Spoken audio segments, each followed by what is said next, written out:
Welcome to আজকে পড়তে চলেছি আপনাদের জন্য একটি নতুন গল্প, যার নাম হলো কাজ। শুরু করতে চললাম আজকের গল্প কাজ। আর আগে বলে দিই, লাইক করুন, শেয়ার করুন, সাবস্ক্রাইব করুন আমার চ্যানেলটি আরও এরকম অজানা গল্প শুনতে। শুরু করতে চললাম আজকের গল্প কাজ। ছেলেবেলায় আমি তো একটু দুষ্টু ছিলাম। সবাই বলতো ভীষণ দুষ্টু, এক দ্বন্দ্ব স্থির হয়ে বসতে জানে না। আমার মা বলতেন, ওইটাকে নিয়ে হয়েছে আমার ভীষণ জ্বালা। সারাদিন আমার এতটুকু শান্তি নেই। আমি লক্ষ্মীর হওয়ার চেষ্টা যে করতুম না তা নয়, বইপত্র নিয়ে বসতুম। দু এক পাতা হাতের লেখা করতে না করতেই মাথাটা কেমন যেন হয়ে যেত। নীল আকাশে নীলুর ঘুড়ি লাট খাচ্ছে, পাশের মাঠে প্রতাপ আর গোপাল ডাঙ্গুলি খেলছে। মাথার আর কি দোষ? আমরা তো তখন খুব একটা পুরনো বাড়িতে থাকতাম। বাড়িটা দুটো মহল ছিল, বারমহল আর অন্দরমহল। অনেক ঘর, চওড়া টানা বারান্দা, তিনতলার ছাদটা ছিল বিশাল বড়। ইচ্ছে করলেই ফুটবল খেলা যেত। সেখানে পাশাপাশি দুটো ঘর ছিল। কেউ একটু নির্জনে থাকতে চাইলে থাকতে পারত। একটা ঘরে থাকতো আমার দিদির যত খেলনা, বড় পুতুল, ছোট পুতুল। দিদির বন্ধুরা বিকেলবেলা এসে খেলা করতো। আমি মাঝে মাঝে এসে দুষ্টুমি করতাম। দিদি তখন তার বন্ধুদের বলতো, দেখ ভাই কি বানর ছেলে। দিদি আমাকে বানর বললে আমি খুব খুশি হতাম। আমি দুষ্টুমি করলেও দিদির খুব ভালো লাগতো মনে হয়। মাঝে মাঝে প্রবল লড়াই হতো। তখন দিদি বলতো, দেখবি যখন কোথাও চলে যাব তখন বুঝবি খেলা। কে তোকে গরমের ছুটিতে আচার তৈরি করে খাওয়ায় দেখবো। রোজ রাত্রিরে বাড়িতে একটু কুরুক্ষেত্রই লেগে যেত। বাবা অফিস থেকে এসে পড়াতে বসাতেন। সারাদিনের লাফালাফিতে ঘুমে আমার চোখ ঢুলে আসবে। জানা জিনিসও ভুল করব। বাবা পর পর যোগ করতে দেবেন, একটাও ঠিক হবে না। উইক বানানটা ভুল হয়েই হবে। দুর্বলতা সপ্তাহ হবে, সপ্তাহটা দুর্বল। বাবা মাকে ডেকে বলবেন, সারাটা দুপুর তুমি করো কি? ছেলেটা একটু পড়াশোনা করে না, দেখতে পারো না? মা তখন ফিরিস্তি দেবেন, ছেলে এই করেছে ওই করেছে। বাবা গম্ভীর মুখে উঠে গিয়ে লম্বা বারান্দায় পায়চারি করবেন আর আক্ষেপ করবেন, না হলো না, কিচ্ছু হলো না, ফেলিয়া। রাতে খেতে বসে বলবেন, কালিয়া পোলাও খেয়ে কি হবে? ছেলেটাই যার মানুষ হলো না। এত কাণ্ডতেও আমার কিছু হবে না, ঘুমিয়ে পড়বো। এক সময় দিদি আস্তে আস্তে ডাকবে, চল ভাবি চল, কাল থেকে একটু ভালো করে পড়বি। তোকে বকলে আমার খারাপ লাগে। কোনো কোনো দিন দিদি আমাকে খাইয়ে দেয়। এইভাবেই চলতে চলতে গরমের ছুটি পড়ে গেল। একদিন দুপুরবেলা সবাই ঘুমাচ্ছে, আমি মায়ের পাশে শুয়েছিলাম। দিদি কয়েকদিনের জন্য মামার বাড়ি গেছে। শুয়ে থাকতে থাকতে উঠে পড়লুম। ঘুমিয়ে সময় নষ্ট করা উচিত নয়। মাঝে ঘরে তার পাশের ঘরে একটা টেনিস বল নিয়ে কেরামতি করছি। এখান থেকে প্র্যাকটিস না করলে বড় হয়ে এলের মতো খেলোয়াড় হব কি করে? বাবাই তো বলেছেন, সাধনাতেই সিদ্ধি। প্রথমে সাবধানেই সব কিছু করছিলুম। হঠাৎ ভীষণ উত্তেজিত হয়ে মারলুম এক শট।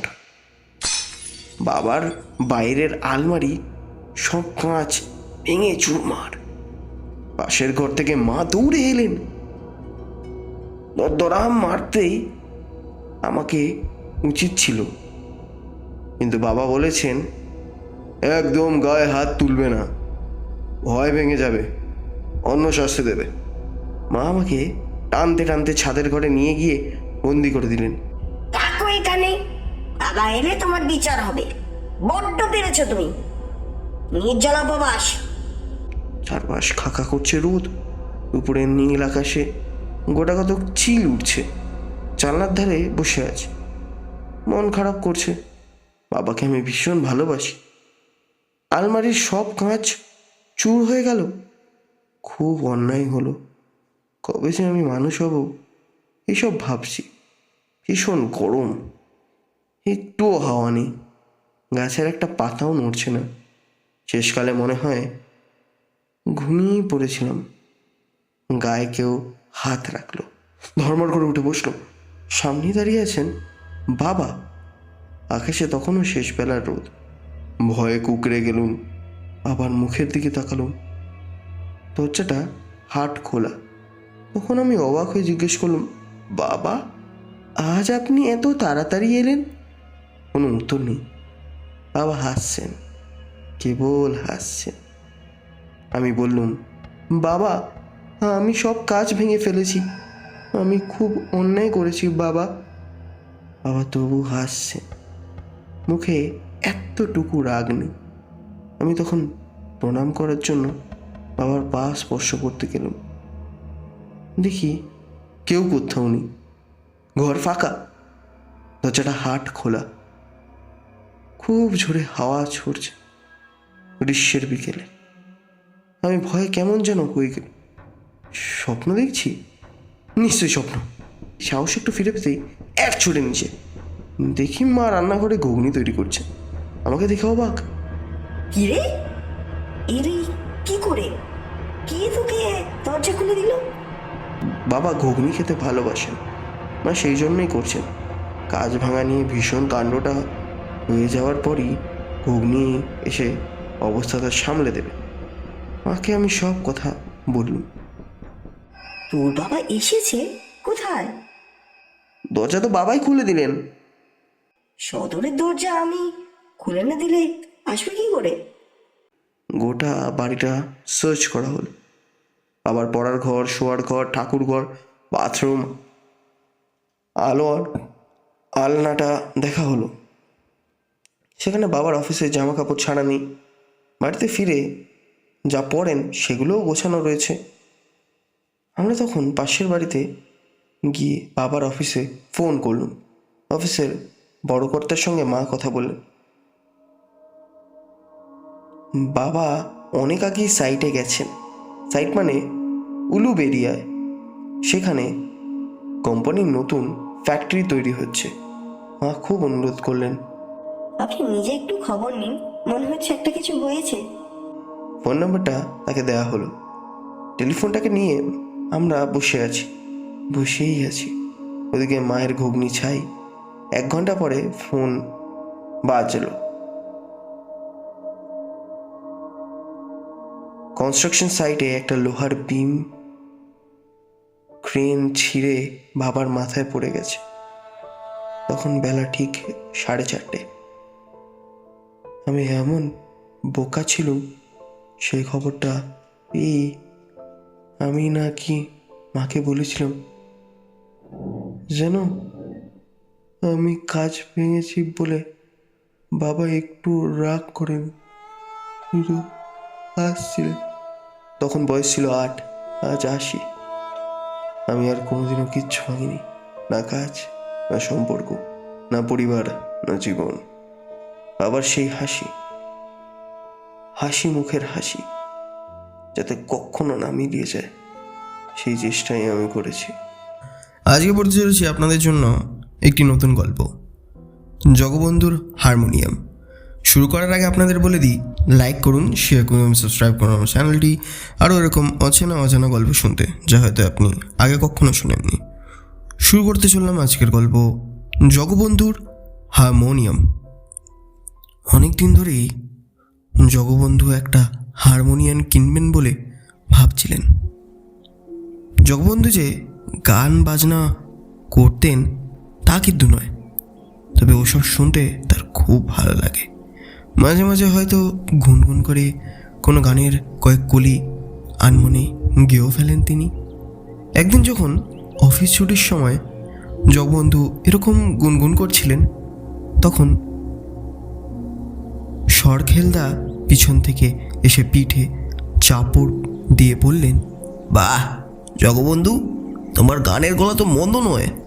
একটা হারমোনিয়াম কিনে বাড়িতে রেওয়াজ করলে তো পারো। একলা মানুষ, এতে তোমারও সময় কেটে যাবে। তার কথা শুনে জগবন্ধু লাজুক হেসে বলেছিলেন, কি যে বলেন দাদা, আমার গলা শুনে হয়তো লোকে বাড়ির থেকে নিজেদের ঢিল ছুড়বে। জগবন্ধু মুখে যাই বলুন না, সরখেলদার কথাটা কিন্তু মনে ধরেছিল তার। কিন্তু হারমোনিয়াম আর কেনা হয় কি করে? সেদিন শনিবার, এমনিতেই অফিস হাফ ছুটি, তার উপর টিভিতে ভারত পাকিস্তানের ওয়ার্ড ডে, তাই অফিস আজ শুনশান। অফিস ছুটি হওয়ার কিছু আগেই বেরিয়ে পড়েছিলেন জগবন্ধু। হাঁটতে হাঁটতে নিউ মার্কেটের মধ্যে দিয়ে ফেরার সময় হঠাৎই চোখে পড়ল সেই দোকানটা। সাইনবোর্ডে লেখা আছে স্মাইল কনসার্ট। এখানে পুরাতন বাদ্যযন্ত্র ক্রয় বিক্রয় করা হয়। সাইনবোর্ড চোখে পড়তেই জগবন্ধুর মনের ইচ্ছাটা মাথা চাড়া দিয়ে উঠল। সেদিন পকেটে বেশ কিছু বাড়তি টাকাও ছিল। জগবন্ধু ঢুকে পড়লেন দোকানের ভিতরে। দোকানদার একজন হাসি খুশি মধ্যবয়সী মানুষ। জগবন্ধু হারমোনিয়ামের কথা বলতেই পাশের একটা ঘরে নিয়ে গেলেন তাকে। সেই ঘরে নানা ধরনের হারমোনিয়াম রাখা আছে। বেশ কয়েকটা হারমোনিয়াম দেখবার পর শেষে একটা পছন্দ হলো জগবন্ধুর। সেটা কিন্তু অন্যগুলোর চেয়ে ছোট আকারের, অনেকটা বৈষ্ণবীয়রা যে হারমোনিয়াম গলায় ঝুলে নাম সংকীর্তন করে সেই ধরনের। জিনিসটা খুব হালকাও, বাক্সর ভিতরে ভরা থাকলে অনায়াসে হাতে ঝুলিয়ে বাড়ি নিয়ে যাওয়া যায়। দোকানদারকে জিনিসটার দাম মিটিয়ে দিয়ে পথে নেমে একটা ট্যাক্সি ধরলেন জগবন্ধু। তারপর শিয়ালদা থেকে ট্রেন ধরে ঘন্টা দুয়েক পরে যখন নিজের স্টেশনে নামলেন, তখন বিকেল গড়িয়ে সন্ধে নেমেছে। স্টেশন থেকে জগবন্ধুর বাড়ি বেশ কিছুটা দূর, হেঁটে যেতে মিনিট 40 সময় লাগে। হারমোনিয়ামটা হাতে ঝুলিয়ে যখন তিনি স্টেশনের বাইরে রিক্সা স্ট্যান্ডে উপস্থিত হলেন, তখন স্ট্যান্ডে একটাও রিক্সা দেখতে পেলেন না। তারাও আজ কোথাও খেলা দেখতে বসে আছে। অগত্যা হারমোনিয়ামের বাক্সটা হাতে ঝুলিয়ে বাড়ির দিকে হাঁটা লাগালেন জগবন্ধু। বাড়ির সামনে যখন তিনি পৌঁছলেন, তখন 7টা বাজতে চলেছে। সামনেই পুজো আসছে, বাতাসেও যেন তার একটা আমেজ। তাই হারমোনিয়ামের বাক্সটা নিয়ে এতটা পথ হেঁটে আসলেও কোনো ক্লান্তি বোধ হলো না জগবন্ধুর। বাড়ির ঠিক সামনের ল্যাম্পপোস্টের নিচে এসে প্রতিদিনের মতো একটু দাঁড়ালেন তিনি। তারপর পকেট থেকে চাবি বের করে বাড়ির ভেতরে ঢুকলেন জগবন্ধু। বাড়িটা জগবন্ধুর ঠাকুরদার আমলে, ওপর নিচ মিলিয়ে গোটা 8 ঘর। অনেকেই জগবন্ধুকে পরামর্শ দিয়েছিলেন একলা এত বড় বাড়িতে না থাকতে, অন্তত নিচের তলায় একটা ভাড়াটাতে বসিয়ে দিতে। কিন্তু জগবন্ধুর মন ছায় দেয়নি তাতে। একলা দিব্যি আছেন তিনি। কত টাকার বিনিময়ে ভাড়াটে বসিয়ে নিজের শান্তি ভঙ্গ করতে তিনি মোটেই রাজি নন। একলা থাকতে তার কোনো অসুবিধাই হয় না। প্রতিদিন সকালে গোপালের মা এসে বাড়ি ঘরদোর পরিষ্কার করে রান্না করে দিয়ে যায়। রোজ সকাল 9টার সময় অফিস যাওয়ার জন্য বাড়ি থেকে বেরোনোর আগে রাতের ভাত ডাল তরকারি ফ্রিজের মধ্যে ঢুকিয়ে রেখে যান। ফলে রাত্রে ফিরে রান্নাবান্নার ঝঞ্ঝাট আর পোহাতে হয় না জগবন্ধুকে। সেদিন রাতে বাড়ি ফিরে সে তাড়াতাড়ি খেদে শুয়ে পড়লেন। কাল রবিবার, সকাল সকাল ঘুম থেকে উঠে সপ্তাহের বাজারটা সেরে ফেলতে হবে। বিছানায় শোয়ার কিছুক্ষণের মধ্যেই চোখে ঘুম নেমে এলো ওর। মাঝরাতে হঠাৎ ঘুম ভেঙে গেল জগবন্ধুর। তার কেন জানি মনে হতে লাগলো কোথা থেকে একটা হারমোনিয়ামের মিষ্টি সুর ভেসে আসছিল এতক্ষণ। ঘুম পাওয়ার সঙ্গে সঙ্গে সেটা হারিয়ে গেল। সেই সুরের রেশ কিন্তু তখনও জগবন্ধুর কানে বাজছে। বিছানা থেকে নেমে আলোটা জ্বালালেন তিনি। খাটের পাশের টেবিলের ওপর হারমোনিয়ামটা রাখা আছে। তার পাশে রাখা ঢাকা দেওয়া জলের গ্লাসটা তুলে নিয়ে এক গ্লাস জল খেলেন তিনি। তারপর আলো নিভিয়ে আবার শুয়ে পড়লেন। পরদিন ভোরে উঠে চোখ মুখ ধুয়ে চা খেয়ে হাতে বাজারের থলে নিয়ে বাজারের দিকে পা বাড়ালেন জগবন্ধু। কিছু দূর যাওয়ার পর দেখলেন তার পাড়ার গোপীনাথবাবু বাজার করে ফিরছেন। গোপীনাথবাবুকে তিনি একটু এড়িয়ে চলার চেষ্টা করেন, কারণ গোপীনাথবাবু একবার কথা বলতে শুরু করলে আর থামতে চান না। তাছাড়া বৃদ্ধ গোপীনাথবাবুর সব কিছুতেই ব্যাপক কৌতূহল। আজ একেবারে সামনাসামনি পড়ে গেলেন। জগবন্ধুকে দেখতে পেয়েই গোপীনাথ বললেন, কে জগবন্ধু? কাল রাতে দেখলাম তুমি একটা বাক্স নিয়ে বাড়ি ফিরলে, কোথাও বেড়াতে গিয়েছিলে বুঝি?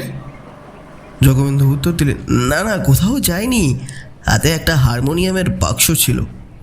গোপীনাথ আবার প্রশ্ন করলেন, তা তোমার সঙ্গে লোকটি কে ছিল? আগে কখনো দেখিনি। জগবন্ধু বললেন, কই, আমার সঙ্গে তো কেউ ছিল না।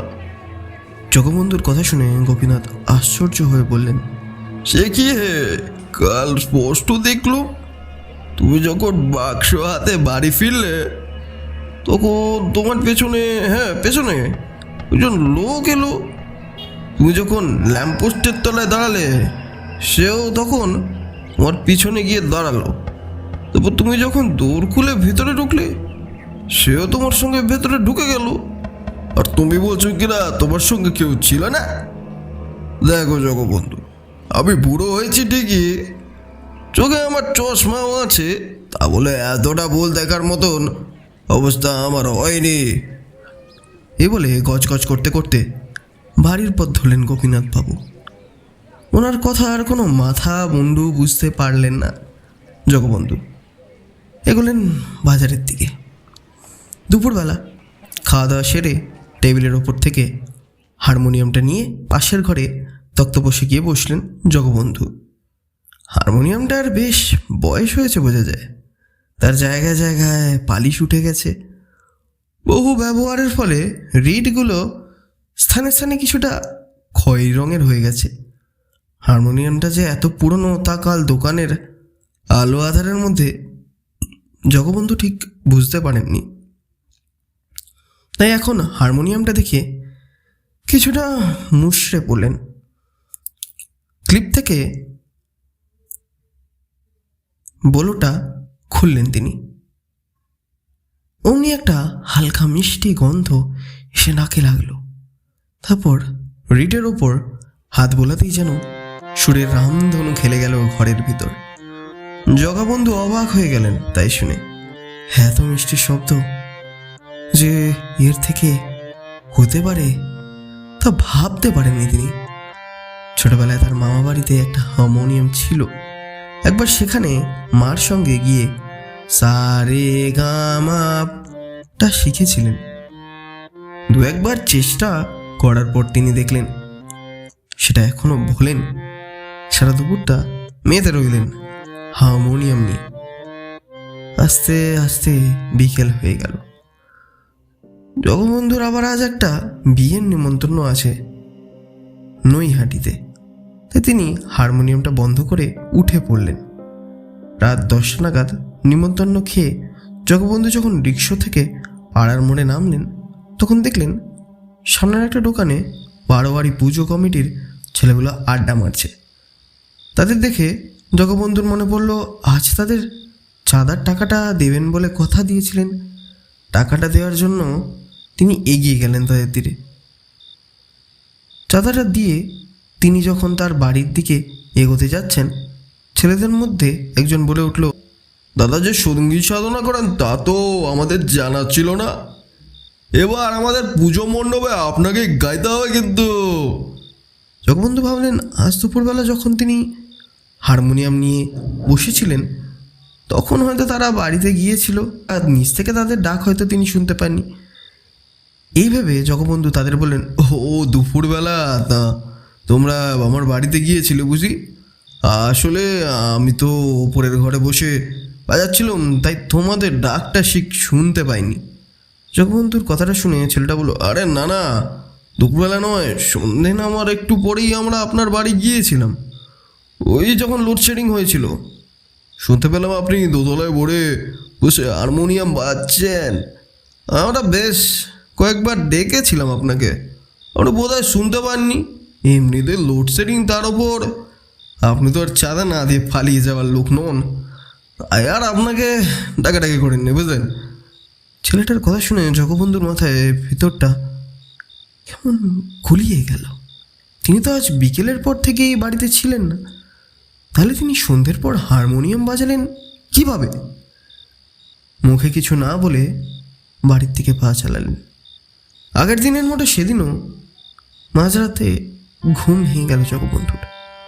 তার যেন মনে হতে লাগলো কোথা থেকে হারমোনিয়ামের শব্দ ভেসে আসছে। বিছানাতে শুয়ে শুয়ে তা শুনতে লাগলেন। সুরটা যেন তার মনের মধ্যে কেমন একটা নেশা ধরিয়ে দিচ্ছে।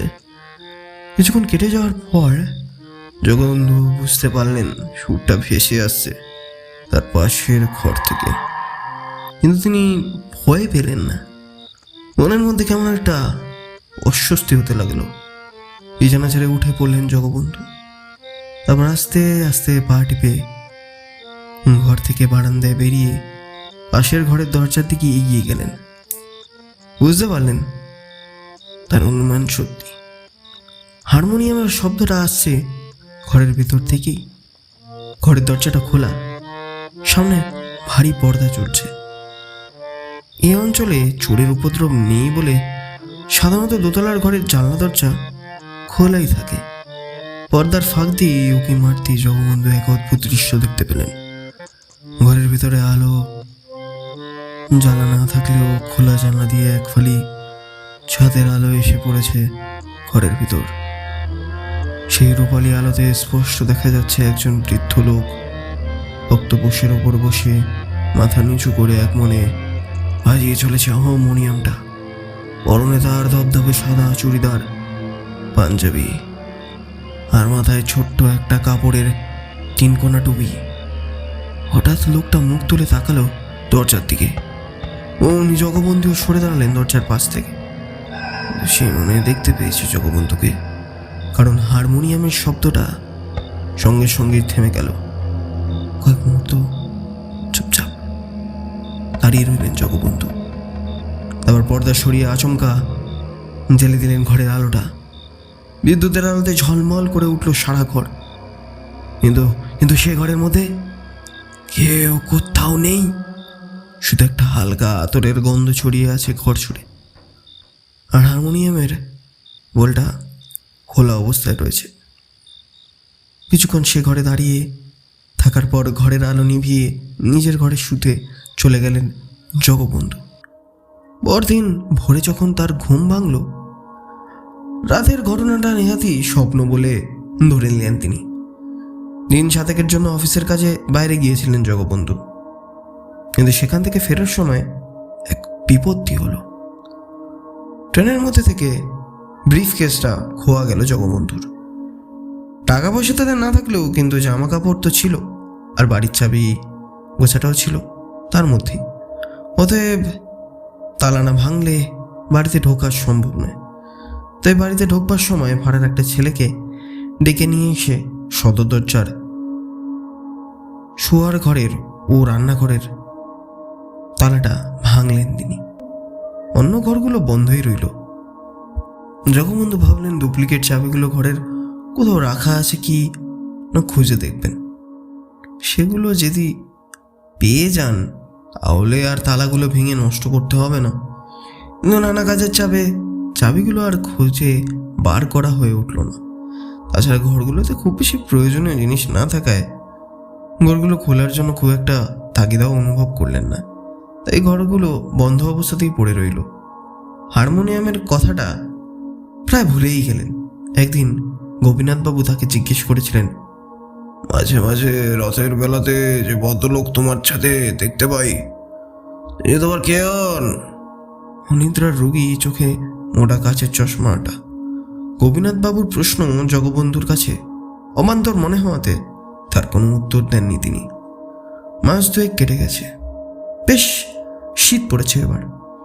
দরজা জানলা বন্ধ করে সেদিন রাতে লেপ মুড়ি দিয়ে তাড়াতাড়ি শুয়ে পড়েছিলেন জগবন্ধু। অনেক দিন পর আবার হঠাৎই মাঝরাতে ঘুম ভেঙে গেল জগবন্ধুর। তার কানে এসে বাজতে লাগলো হারমোনিয়ামের সুর। তবে সেই সুর, সেই ধ্বনি কেমন যেন বিষাদ মাখা। লেপ মুড়ি দিয়ে সে শব্দ শুনতে লাগলেন জগবন্ধু। কিছুক্ষণ পর থেমে গেল সেই শব্দ, আর তারপরেই জগবন্ধুর মনে হলো তার ঘরের মধ্যে কেউ যেন প্রবেশ করেছে। মুখের ওপর থেকে লেপটা সরিয়ে ফেললেন তিনি। অন্ধকারের ঘরে কাউকে দেখা যাচ্ছে না, কিন্তু তার নিঃশ্বাস ফেলার শব্দ স্পষ্ট শুনতে পেলেন। আরও অনুভব করলেন একটা মিষ্টি আতরের গন্ধ যেন ছড়িয়ে পড়েছে সারা ঘরে। জগবন্ধুর আজকে সত্যি ভয় করতে লাগলো। হাত বাড়িয়ে জগবন্ধু খাটের পাশে রাখা টেবিল ল্যাম্পটা চালিয়ে দিতেই হালকা নীল আলোয় ভরে গেল সারা ঘর। জগবন্ধু দেখলেন তার পায়ের সামনে দাঁড়িয়ে আছে সেই বৃদ্ধ লোকটা যাকে তিনি একদিন পাশের ঘরে চাঁদের আলোতে হারমোনিয়াম বাজাতে দেখেছিলেন। জগবন্ধুর গলা শুকিয়ে কাঠ হয়ে আসতে লাগলো। তিনি শুধু এক দৃষ্টিতে চেয়ে রইলেন তার দিকে। খাটে শুয়ে লোকটির মাথা থেকে হাঁটু পর্যন্ত স্পষ্ট দেখতে পাচ্ছেন। আজও তার পরনে একই পোশাক, শুধু সেদিনের থেকে আজ তাকে অনেক বেশি বৃদ্ধ বলে মনে হচ্ছে। করুণ দৃষ্টিতে সে চেয়ে রয়েছে জগবন্ধুর দিকে। বৃদ্ধের ঠোঁটে বাড়ান নড়তে শুরু করলো।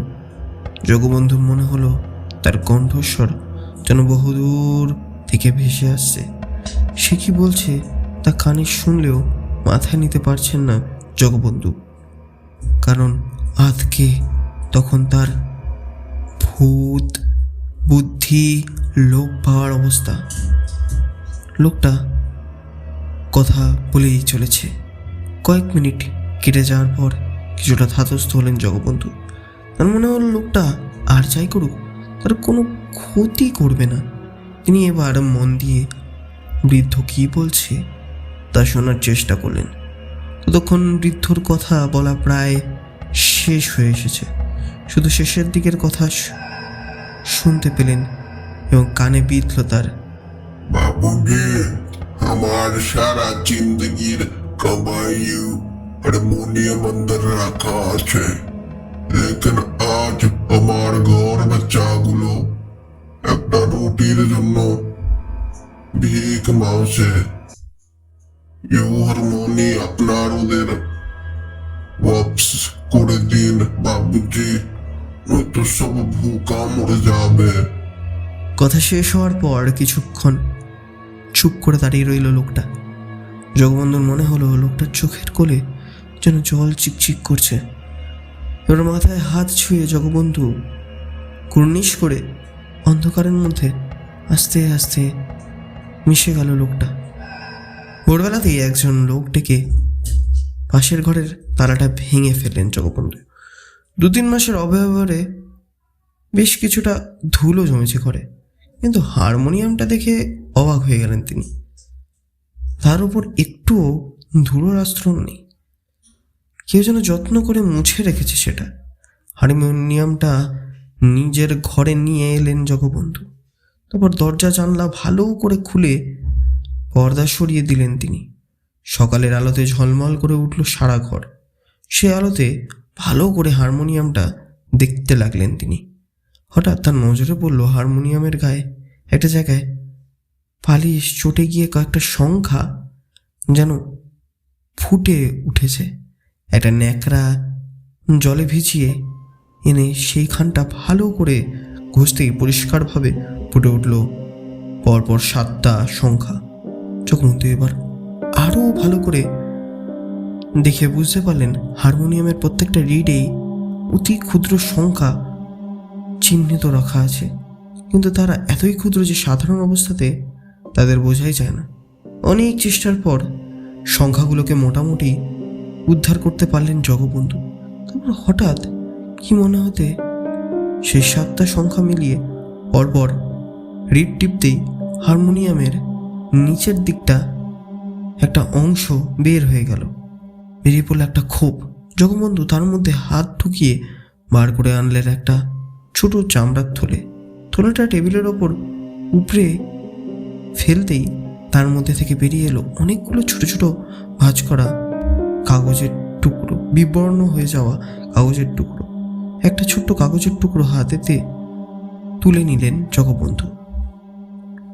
দীর্ঘদিন থাকার কারণে কাগজের টুকরোগুলো একদম নষ্ট হয়ে যেতে বসেছে। অতি সাবধানে একটা টুকরোর ভাঁজ খুলে চমকে উঠলেন তিনি। আসলে সেগুলো হলো ব্রিটিশ সরকারের আমলের ভাঁজ করা 100 টাকার নোট।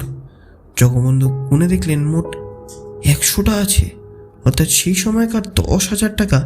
কিন্তু আজকে এই নোটগুলো হয়তো বাবা যে কাগজের মধ্যে মূল্যহীন, কিছুক্ষণ বাজে কাগজের মতো মূল্যহীন, কিন্তু কিছুক্ষণ সেগুলো নিয়ে চুপচাপ বসে রইলেন জগবন্ধু। নোটগুলো যখন তিনি থলের মধ্যে ভরে রাখতে যাবেন তখন তার মনে আরেকটা জিনিস তিনি বুঝতে পারলেন এবং দেখতে পেলেন। জিনিসটা হলো একটা ছোট কাপড়ের পুটলি। তার ভেতর থেকে বের হলো এক ছড়া মালা।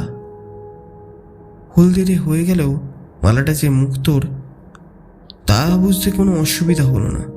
মালা একটা ছোট্ট লকেটও আছে। লকেটটির পেছনে একটা নাম ইংরেজিতে খোদাই করা,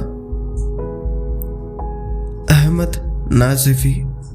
জগবন্ধুর মনে হলো এই নামটা যেন তিনি কোথাও দেখেছিলেন বা শুনেছিলেন, কিন্তু অনেক ভাবার পরেও মনে করতে পারলেন না। জগবন্ধু সেদিন ট্রেনে উঠে চুপচাপ জানলার পাশে বসেছিলেন। বারবারই খালি আহমদ নাজফি নামটা তার মাথার মধ্যে ঘুরে ফিরে আসছে। পাশে বসে এক ভদ্রলোক অনেকক্ষণ ধরে পকেটে ট্রানজিস্টর খুলার রিল শুনবার চেষ্টা করছিলেন, কিন্তু কিছুতেই সেন্টারটা ঠিক মতন ধরতে পারছিলেন না। অনেকক্ষণ চেষ্টার পর লোকটা বিরক্ত হয়ে অন্য একটা সেন্টার ধরলেন। সেখানে গানের আসর হচ্ছে। শুনতে শুনতে চললেন সেই গান। একটা গান শুনবার পর কৌশিকা বললেন, এবার আপনাদের একটা কাওয়ালি গান পরিবেশন করব। কাওয়ালি শব্দটা কানে আসবার সঙ্গে সঙ্গে জগবন্ধু যেন লাফিয়ে উঠলেন। এবার তার সব মনে পড়ে গেছে। কিছুদিন আগে তিনি এক দৈনিক সংবাদপত্রে কাওয়ালি গায়কদের নিয়ে একটা প্রবন্ধ পড়েছিলেন। বিখ্যাত কাওয়ালি গায়ক আহমদ নাজফির সম্বন্ধ এবং তার কিছু লেখা। শিয়ালদাতে ট্রেন থেকে নামবার পর জগবন্ধু ট্যাক্সি করে ছুটলেন সেই সংবাদপত্রের অফিসের দিকে। সেখান থেকে তিনি একটা ঠিকানা পেলেন। ঠিকানার সূত্র ধরে দুদিন অনেক ছোটাছুটির পর অবশেষে জগবন্ধু এসে উপস্থিত হলেন পার্ক সার্কাসের এক বস্তিতে। সেখানে আলম নাজমি বলে একটা নাম খোঁজাখুঁজি করতেই একজন দেখিয়ে দিল একটা খাপড়ার চালওয়ালা বাড়ি। সেই বাড়ির সামনে নোংরা মাটিতে বেশ কয়েকটা ছোট্ট ছোট্ট বাচ্চা ছেলে মেয়ে খেলা করছে। জগবন্ধু সেখানে গিয়ে দাঁড়াতেই একজন 35-এর যুবক কাস্তে কাস্তে বেরিয়ে এলো। জগবন্ধু তার সঙ্গে কথা বলে জানতে পারলেন নাজফি। জগবন্ধু বেশ কিছুক্ষণ তার সঙ্গে কথা বলার পর সে জগবন্ধুকে নিয়ে ঘরের ভেতরে এলো। ঘরের ভেতরে অভাবের চিহ্ন সুস্পষ্ট। ঘরের এক কোণে নোংরা বিছানার ওপর শুয়ে আছেন তার অন্ধ বৃদ্ধা মা, আর মেঝেতে খেলা করছে রোগা দুটো শিশু। আলাম জগবন্ধুকে এনে দাঁড় করালো একটা নোনা ধরা দেওয়ালের সামনে। সে দেওয়ালে টাঙানো আছে অনেক দিনের পুরনো বিবর্ণ হয়ে যাওয়া একটা ছবি। ছবিটা হলো আলম নাজফির পিতামহের ছবি। ইনিই ছিলেন লখনৌয়ের বিখ্যাত কাওয়ালি গায়ক আহমদ নাজফি। ছবির মানুষটি মধ্যবয়সের হলেও তাকে চিনে নিতে অসুবিধা হলো না জগবন্ধুর। এই লোক সেই মানুষটাই, একই ব্যক্তি যিনি কদিন আগে এক রাতে এসে দেখা দিয়েছিলেন জগবন্ধুকে। তারপর আলমকে সঙ্গে করে ঘরের বাইরে এলেন জগবন্ধু। আলমের মুখ কেমন যেন শুকনো। তার মুখ থেকেই শুনলেন এই বিখ্যাত গায়কের বংশধরদের বর্তমান করুণ অবস্থার কথা। ভাগ্যর পরিভাষে কিভাবে লখনৌয়ের হাভেলির পরিবর্তে আজ তাদের ঠিকানা হয়েছে পার্ক সার্কাসেস এই বস্তি। এখানেই ছোট ছোট শিশু ও বৃদ্ধা অন্ধ মাকে নিয়ে অনাহারে দিন কাটাতে হচ্ছে আলমকে। ঘটি বাটি যা ছিল সব বিক্রি হয়ে গেছে, এমনকি আহমদ নজমির শেষ স্মৃতি হারমোনিয়ামটাও কয়েক মাস আগে ছেলের অসুখের কারণে মাত্র 200 টাকায় নিউ মার্কেটের এক দোকানে বিক্রি করে দিতে বাধ্য হয়েছে সে। সব কথা বলতে বলতে কান্নায় ভেঙে পড়ল আলম। পরে আলমকে সঙ্গে করে বউবাজারের এক পরিচিত সোনার দোকানে গেলেন জগবন্ধু। মালটা সেখানে বিক্রি করে পেলেন 30,000 টাকা। সম্পূর্ণটাই তিনি তুলে দিলেন আলমের হাতে, আর পুরনো নোটগুলো একটা কিউরো শপে বিক্রি করে পাওয়া গেল 1,020 টাকা। সেই টাকাটা নিয়ে আলমের ছেলে মেয়েদের জন্য ব্যাংকে জমা করে দিলেন। কিছুদিনের মধ্যে জগবন্ধু আলমের জন্য নিজের অফিস থেকে একটা ছোটোখাটো কাজেরও ব্যবস্থা করে ফেললেন। আলম যেদিন তার অফিসে কাজ যোগদান করলো সেদিন প্রচণ্ড খুশি মনে বাড়ি ফিরলেন জগবন্ধু। তারপর তাড়াতাড়ি খেয়ে দিয়ে বিছানায় শুয়ে পড়লেন। মাঝরাতে সেদিন আবার হারমোনিয়ামের শব্দে জেগে উঠলেন। তার মনে হতে লাগলো ঘরের মধ্যে যেন এক অদ্ভুত স্বর ছড়িয়ে পড়েছে। সে সুর বিষাদের নয়, সে যেন দ্রুতছন্দের সুরের রামধনু। জগবন্ধু ভেসে যেতে লাগলেন সেই সুরের প্লাবনে। অবশেষে এক সময়ে বন্ধ হয়ে গেল সেই সুর, আর সঙ্গে সঙ্গেই মিষ্টি গন্ধে ভরে উঠল ঘর। জগবন্ধু বুঝতে পারলেন আজ আবার তিনি এসেছেন। আজ আর তার ভয় করছে না। টেবিলের ল্যাম্পটা জ্বালিয়ে বিছানার উপর উঠে বসলেন তিনি। দেখলেন সেদিনের মতো তার ঘরের ভিতরে এসে দাঁড়িয়েছেন সেই মানুষটা। আজও তার চোখে জল, কিন্তু সে জল দুঃখের নয়, আনন্দের। খুশিতে যেন ঝলমল করছে তার মুখ। জগবন্ধুর দিকে চেয়ে কপালে হাত ঠেকিয়ে একবার কুর্নিশ করলেন তিনি। তারপর আস্তে আস্তে মিলিয়ে গেলেন। পরদিন জগবন্ধু আলমের বাড়ি গিয়ে ফিরিয়ে দিয়ে এলেন হারমোনিয়ামটা। এখানেই গল্পটি শেষ। ধন্যবাদ। কেমন লাগলো আপনাদের গল্পটি নিশ্চয়ই জানাবেন। লাইক করুন, শেয়ার করুন, সাবস্ক্রাইব করুন। যদি আমাকে জিজ্ঞেস করেন এই গল্পটি কেমন লেগেছে, আমার ওপিনিয়নে এই গল্পটির মধ্যে একটা অদ্ভুত সুন্দর স্মৃতি আছে। ভূত সবসময় ভয় দেখায় না, ভূত সবসময় এসে হানা দেয় না অকারণে। সেটা এই গল্পটার মধ্যে দিয়ে খুব সুন্দরভাবে বলা হয়েছে। অলৌকিক গল্প বলতে পারি, বরং ভূতের গল্প চেয়ে। এরকম আরও গল্প শুনতে থাকুন এরিয়াটাতে। ধন্যবাদ।